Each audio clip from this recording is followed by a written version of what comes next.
उनकी शादी क्या हुई, मानो पास पड़ोस के लोगों को शगल का एक और विषय मिल गया। एक ने कहा, देखा, भाभी की डेथ हुए 4 महीने भी नहीं हुए होंगे कि श्रीमान ने ब्याह रचा लिया।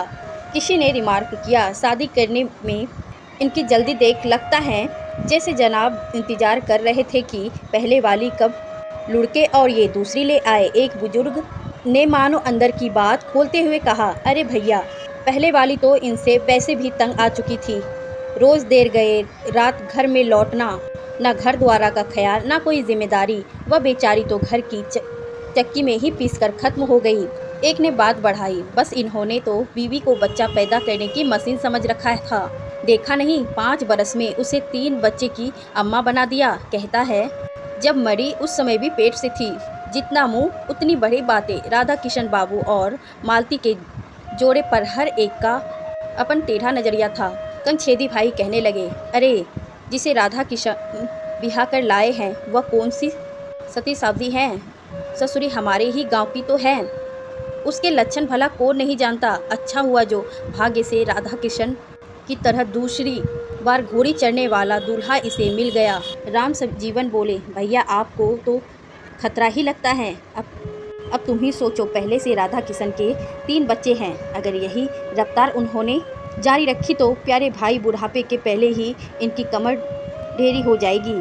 मक्खनलाल ने अपनी आशंका प्रकट की। कहने लगे, हमें तो डर लगता है कि इस सतेली महतारी की इन मासूम बच्चे के साथ किस तरह पटरी बैठेगी। लोगों की इन टेढ़ी मेरी बातों का राधा किशन और मालती पर कितना असर होता था यह आंकना तो कठिन था, किंतु यह निश्चित तौर पर कहा जा सकता है कि इन दोनों राधा किशन में काफ़ी बदलाव आ गया था।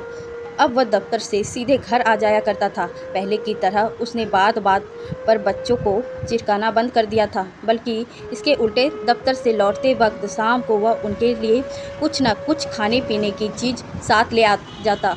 बच्चे के लिए हर शाम कुछ न कुछ लाने का कार्यक्रम जब लंबी अवधि पकड़ने लगा तो मालती से ना रहा गया। एक दिन उसने कह ही दिया, मैं तो कहूँ बाजार से यह सब रोज़ लाने की बजाय तुम मुझसे बात दिया करो कि क्या खाना है, मैं खुद बना दिया करूँगी। अब तुम ही कहो, आज जो तुम लाए हो वह पाव भर बर्फ़ी 10 रुपये की तो होगी ही, और मैं कहूँ इसी 10 रुपये में घर में कोई ऐसा पकवान बना सकता था जिसे पूरा घर भरपेट खाता। राधा किशन सोचते थे, मालती गांव की लड़की है, उसे शहर की बर्फ़ी मलाई की चाह होगी। आज उन्होंने उसका जवाब सुना तो तबीयत झक रह गए। राधा किशन ने मुस्कुराकर कहा, तुम ठीक कहती हो, कल रविवार है, सुबह के नाश्ते में हलवा हो जाए। बहुत दिनों से बच्चे ने भी नहीं खाया है, सो हम सब कल डटकर चखेंगे। हलवे की बात सुनकर बच्चे की जीभ में पानी आ गया। टिंकू बोला, नहीं मम्मी से हमारी मम्मी जैसा हलवा भला कैसे बना लेगी। मालती ने नटखट टिंकू को अपने पास खींचते हुए कहा, बेटे नई मम्मी पुरानी मम्मी सभी एक जैसा हलवा बनाती है। घी शक्कर और सूजी मिलाओ, बस टिंकू का हलवा तैयार है। मालती ने आकर इस घर को कुछ इस तरह संभाला था कि बच्चों को उसने यह महसूस ही नहीं होने दिया कि उसके ऊपर से कमी माँ का साया उठा था। मालती माँ की पूरी ममता उन पर उड़ेल देती। बच्चे की देखभाल, घर का सारा कामकाज और उसके राधा किशन की ज़रूरतों का ध्यान रखते हुए वह सीमित आमदनी में गृहस्थी चला रही थी।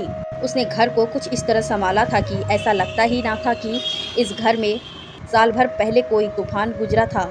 इन सब के बावजूद भी पास पड़ोस के लोगों की नज़र में वह माँ नहीं थी, वह सौतेली माँ थी। दबी जुबान से स्त्रियां कहा करती, यह सब तो 4 दिन की चांदनी है, अभी सौत के बच्चे को बेटा बेटा करती हैं, खुद का एकाध पैदा हो जाने दो, फिर देखना यह माया ममता दूर हो जाएगी, तुम देखना इन्हें पूछेगी भी नहीं। मालती इन बातों को सुनकर टाल देती। आखिर किस किस का मुंह बंद करती, और फिर समय इसी तरह कटता रहा। दिन से हफ्ते, हफ्ते से महीने और महीने से बढ़ते बढ़ते साल पर उतर गए। मालती की दिनचर्या बिना किसी बदलाव के वैसे ही चलती रही थी। बस एक ही बात जो अब लोगों को खटकती थी वह यह था कि इन 10 वर्षों के बाद भी उसकी गोद हरी नहीं हो पाई थी। जब वह आए थी तभी लोगों के ताने बाने थे। जब वह राधा किशन और बच्चों के साथ गृहस्थी में घुल मिल गई तो सुनने को मिला कि इसका व्यवहार एक दिखावा है। जब इसके बच्चे होंगे तब यह इन बच्चों की दुर्दशा कर देगी, और अब जब उसके बच्चे नहीं हुए तो भी लोगों ने उसे नहीं बख्शा। उस दिन चमेली मौसी कहने लगी कि राधा किशन के भाग्य में यह करमजनी बांझ ही लिखी थी। बात तो उन्होंने बड़ी दबी जुबान में कही थी, पर वो मालती के कान तक पहुंच गई। उसने सुना तो न जाने कैसे आंखों के कोर से दो बड़ी बूंदें टपक गई। किसी औरत की गाली आंखों में छलक आए इबारत को पढ़ना कोई सहज बात नहीं है। जिस विकसित मातृत्व की छाव में 3-3 बच्चे पल रहे हो, उसी को बांझ कहना कितना उचित होगा। क्या बांझ की परिभाषा किसी स्त्री द्वारा प्रसव वेदना सहकर संतान उत्पत्ति करने पर भर से जुड़ी है? मालती जिसने अपने मातृ को इन बच्चों के साथ पूरे तौर पर जोड़ लिया है, उसे बांझ कहना कहीं मातृ का अपमान तो नहीं हो जाएगा? पर कतरनी सी जुबान चलाने वाली चमेली मौसी जैसी स्त्रियां के पास इतना सब सोचने का समय कहाँ है? फिर एक बात तो और भी है, बांझ तो उसे कहा जाता है जिसमें प्रजनन क्षमता ही ना हो। जहाँ तक मालती का प्रश्न है, उसने तो सोच समझकर बांझपन और रखा था। उसे लगा था कि इन बच्चों की परवरिश में कोई कमी ना रहे। वो बच्चे जिनकी माँ बनने का दायित्व इस घर की दहलीज में कदम रखते ही उसे मिला था। कोई यह ना कह सके कि खुद के बच्चे हो जाने के बाद मालती ने सौत के उन बच्चे को तिरस्कार करना शुरू कर दिया जिन पर वह कभी जान छिड़कता करती थी। उसी उपहापों में एक दिन उसने मन निश्चित कर लिया कि अपनी कोई संतान नहीं होने देगी। पिछली बार जब वह अपनी माँ को देखने मायके गई तो वहाँ कुछ ज़्यादा ही रुक गई।